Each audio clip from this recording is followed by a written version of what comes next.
Ronald Wayne Saxon, GMG3. A dedicated bunch of guys, fearless.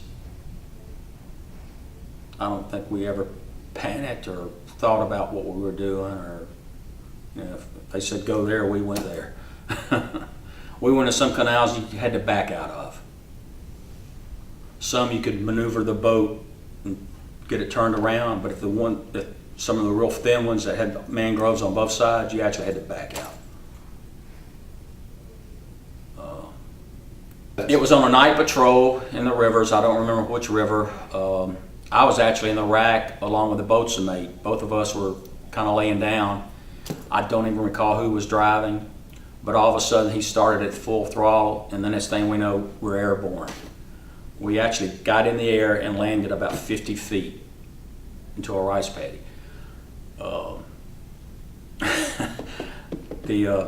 The rice paddy, of course, this was high tide, so it was all flooded. So on radar, it looked like it was water. And the guy thought he saw a sampan crossing it. Somebody said maybe it was a truck on the bridge further away where the trees were or something. I don't know. Could have been a water buffalo. But anyway, we were on the ground and ended up staying there for 3 days.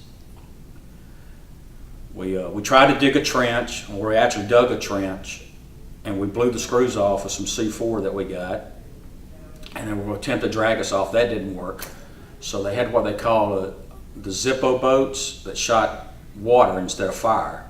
So I guess they were called Irma Deuces, I think is what they were calling them over there. And maybe there was only one or two in country. So it took a while for that boat to get down to us, and it just blew water and just made a little canal, and then they were able to drag us off. Well, there was an LST or an LSD, I don't remember which. We went aboard it and got fed and so forth, and just made sure the boat didn't get attacked. Somebody stayed there during the night. And it was interesting. I wished I could remember more of it, but that was a long time ago. Well, run aground was pretty common over there, but we had never run aground anything like this. You know, usually you get a little bit of a warning and you can feel it, but we were full blast. And we had no chance of getting off that thing. We thought maybe when high tide came up it'd float us off, but it was already high tide. So I was with 4 or 5 guys for enough time that I remember their names. One of them is here at the reunion. Another one was supposed to be here, but he didn't make it for some reason. And I haven't seen him since Vietnam. Another guy that I was close to died in his 50s, so he's been dead for a while now. But as far as a close-knit group, since I did move around so much in the early part of it, it's only 4 or 5 guys that I was really close to. Out of the guys that got killed in my division, 3 of them I knew fairly well, though. We're all filling out the blanks on the calendar, and I guess the last week I was there, I was anxious.